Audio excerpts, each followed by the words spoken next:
This is the early edition, a curated weekday guide to major news and developments over the past 24 hours, curated by Veronica Galka and read by an automated voice. Published September 2nd, 2025 on Just Security, an essential resource for those shaping a just and secure world. Here's today's news. Israel-Hamas war international response. Israel is committing genocide in Gaza, the world's leading association of genocide scholars declared in a resolution passed on Sunday. The International Association of Genocide Scholars resolution declares that Israel's policies and conduct in Gaza meet the legal definition of genocide contained in the UN Convention for the Prevention and Punishment of the Crime of Genocide, and constitute war crimes and crimes against humanity as defined in international humanitarian law and the International Criminal Court's Rome Statute. According to BBC News, out of IAGS's 500 members, 28% took part in the vote, and 86% of those who voted supported the resolution. Emir Nader reports. Belgium plans to recognize Palestine's statehood at the UN General Assembly later this month, Belgium's Deputy Prime Minister Maxime Prévost announced yesterday, stating that Belgium has a duty to prevent any risk of genocide. The recognition will be officially enacted once the last hostage has been released and Hamas no longer governs Palestine, Prévost added. According to Israeli officials, Israel is considering annexing parts of the occupied West Bank in retaliation for the anticipated recognition of a state of Palestine by several Western countries. Tal Shalev reports for CNN, Mizan Meideh reports for Reuters. More than 250 news outlets from around the world, including the United States NPR, have signed an appeal organized by Reporters Without Borders and Avaz, calling for the protection of Palestinian journalists in Gaza and for Israel to grant foreign press independent access to the territory. Israel's foreign ministry described the appeal as a political manifesto against Israel. Aya Batrawi reports for NPR. Hamas war, U.S. response. The United States will not issue visas to Palestinian officials to prevent them from attending the UN General Assembly next month, Secretary of State Marco Rubio announced on Friday. According to the State Department, the move is intended to hold the Palestinian Authority and the Palestine Liberation Organization accountable for not complying with their commitments and for undermining the prospects for peace. The office of the PA and PLO's leader, Mahmoud Abbas, expressed deep regret and astonishment at Rubio's decision, according to WAFA, the occupied West Bank's government-run news agency. Edward Wong and Adam Razgon report for the New York Times. The State Department has also instructed U.S. diplomats to refuse non-immigrant visas for Palestinian passport holders, regardless of their place of residence, according to an internal cable from Rubio to U.S. embassies and consulates dated August 18th and reviewed by CNN. Jennifer Hansler reports. A prospectus with a proposal for a post-war plan for Gaza circulating within the Trump administration envisions a temporary relocation of all of Gaza's more than 2 million population through voluntary departures, the Washington Post reports. Under the proposal, developed by some of the same people who created and set in motion the U.S. and Israeli-backed Gaza Humanitarian Foundation, says Gaza should be turned into a U.S.-administered trusteeship for at least 10 years, during which it would be transformed into a tourism resort and high-tech manufacturing and technology hub. Karen DeYoung and Kate Brown report. Israel-Hamas war. Israel is set to pause airdrops of aid over Gaza City and reduce the entry of relief trucks to the area ahead of its planned major offensive, a source tells CNN. The Israeli military already announced it is ending a policy of pausing daytime military operations in Gaza City to facilitate aid delivery, describing the area as a dangerous combat zone in a Friday statement. The International Committee of the Red Cross denounced Israel's instructions for the city's residents to evacuate, saying that it is impossible that a mass evacuation of Gaza City could ever be done in a way that is safe and dignified. Mahmoud Atef, Eugenia Yosef, Karim El-Damanhouri, Ibrahim Daman, Sana Noor Haq, Abir Salman, Ayad Kordi report. Adam Razgon reports for the New York Times. Israel's Defense Minister Israel Katz on Saturday congratulated the Israel Defense Forces and Israel's security agency Shin Bet for allegedly killing Abu Obaida, the spokesman for Hamas's armed wing. Hamas has not confirmed Abu Obaida's death. Jaroslav Lukiv and Rushdie Abu Aluf report for BBC News. Israeli military commanders are struggling to find enough reservists willing to report for duty ahead of the planned offensive on Gaza City, according to more than 30 officers and soldiers interviewed by the Wall Street Journal. Houthi developments. The Iran-backed Houthi rebels have vowed to respond to an Israeli strike that, according to Houthi officials, killed the militia's prime minister, Ahmed al-Rahawi, and several of his colleagues last week. Shuaib al-Musawa and Vivian Narim report for the New York Times. Houthi militants on Sunday stormed the offices of the UN World Food Program and UNICEF in the Yemeni capital of Sana'a, detaining a WFP staff member and several UNICEF employees, the agencies said. The UN Special Envoy for Yemen, Hans Grunberg, said that he strongly condemns the detentions of at least 11 UN personnel and the rebels' forced entry into UN premises. It is unclear whether the raids were related to Israel's attacks. Catherine Nichols, Ayad Kordi, and Dana Carney report for CNN. Russia-Ukraine war. A suspected Russian interference attack targeting the jet carrying European Commission President Ursula von der Leyen on Sunday deprived the plane of electronic navigational aids while on approach to a Bulgarian airport, 3 officials briefed on the incident say. According to online flight trackers, the interference did not appear to have affected another aircraft in the area. A Kremlin spokesperson denied Russia was behind the incident. Henry Foy reports for the Financial Times.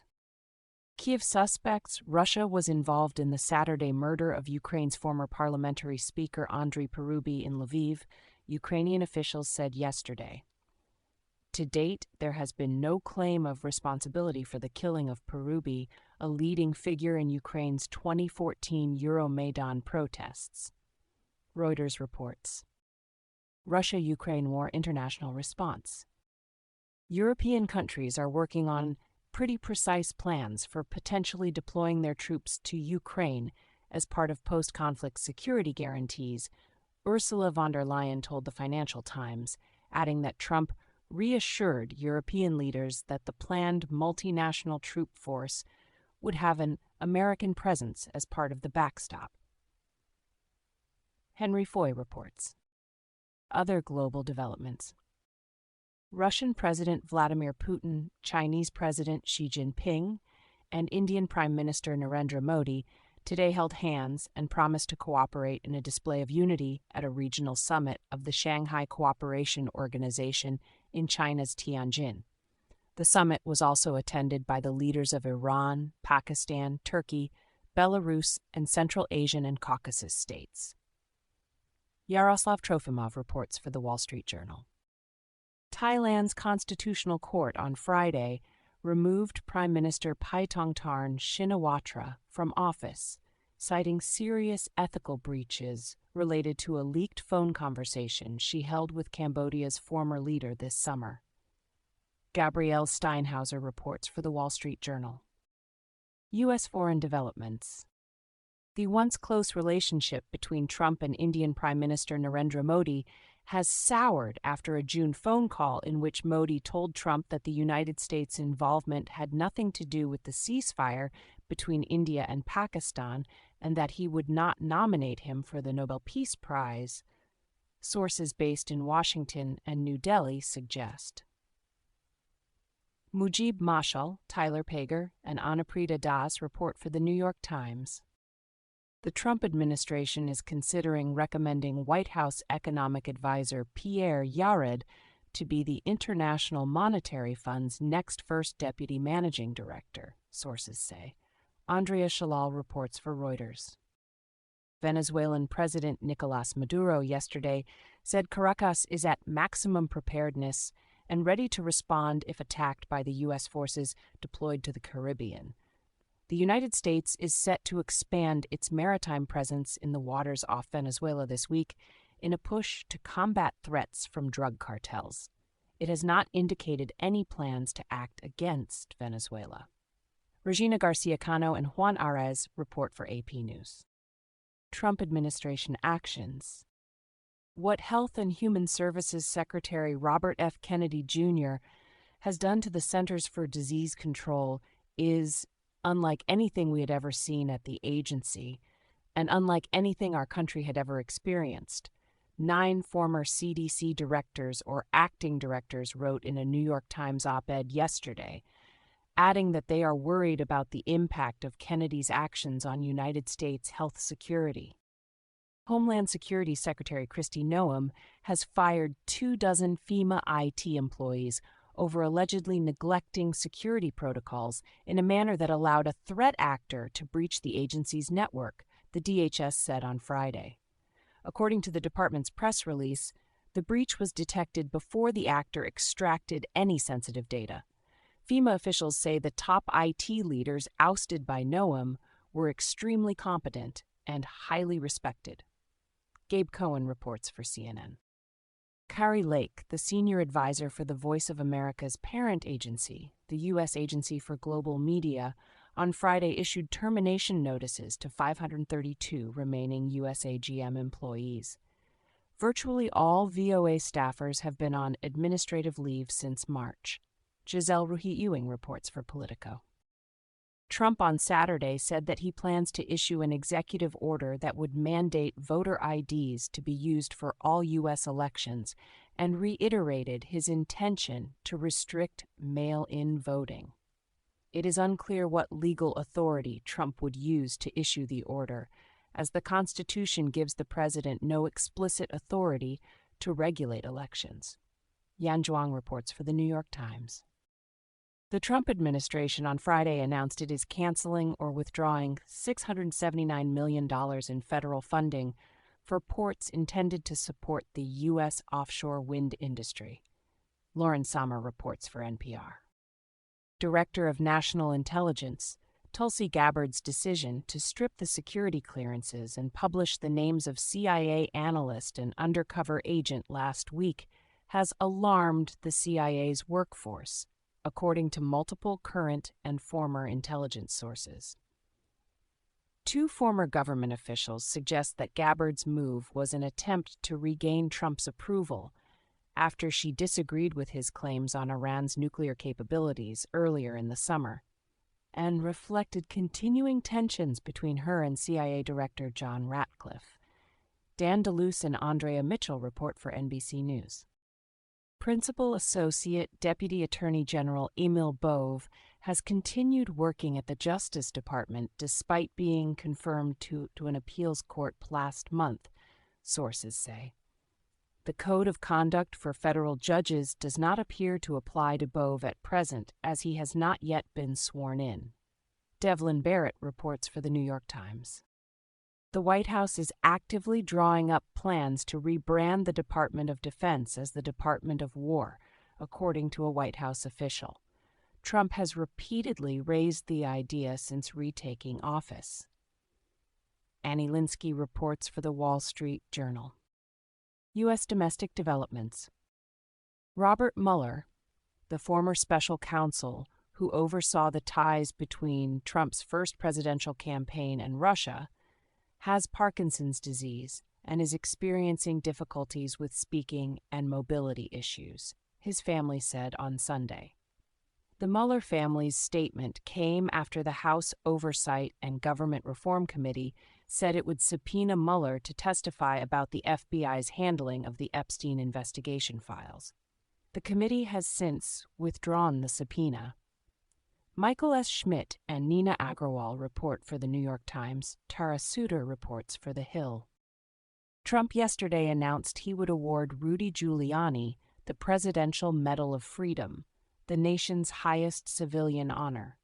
Giuliani was the mayor of New York City at the time of the 9/11 attacks and later acted as Trump's personal lawyer in lawsuits seeking to overturn the 2020 election.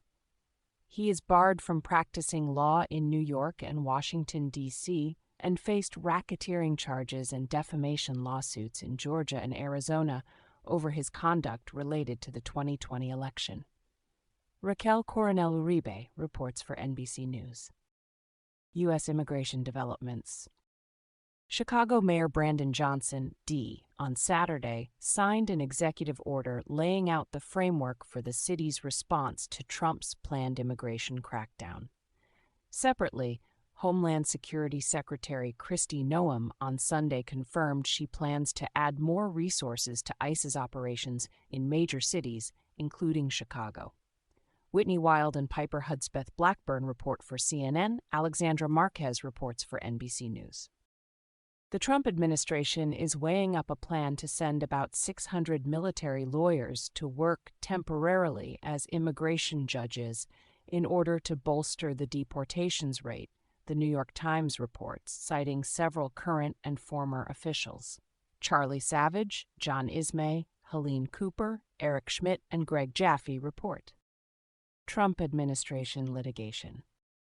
A federal judge early on Sunday issued an emergency order halting the Trump administration's attempts to deport more than 600 unaccompanied Guatemalan children back to their home country.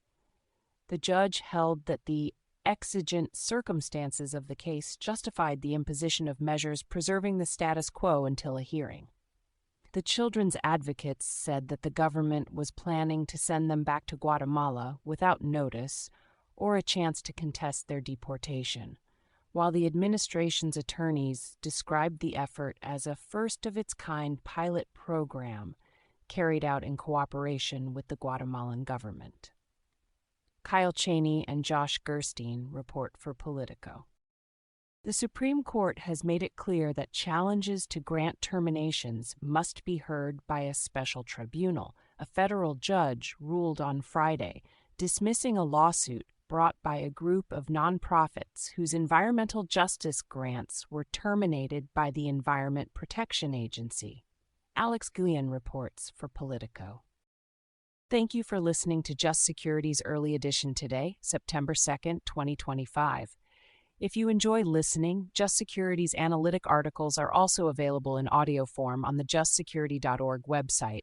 To stay up to date on Just Security's analysis of law, policy, and current events, go to justsecurity.org, subscribe to Just Security on Substack, and follow us on LinkedIn, Blue Sky, Facebook, and Threads. In case you missed it, last week on Just Security, what you need to know about Iran sanctions, snap back at the UN, a Q&A with Kelsey Davenport. By Kelsey Davenport, Tess Bridgman, and Clara Apt. The United Nations in Hindsight, the Security Council, and the UN 80 Initiative, What Lies Ahead. By DeWitt Yerga, Shamala Kandia Thompson, and Paul Romita. What just happened? Dismantling the Intelligence Community's Foreign Malign Influence Center? By David Salvo.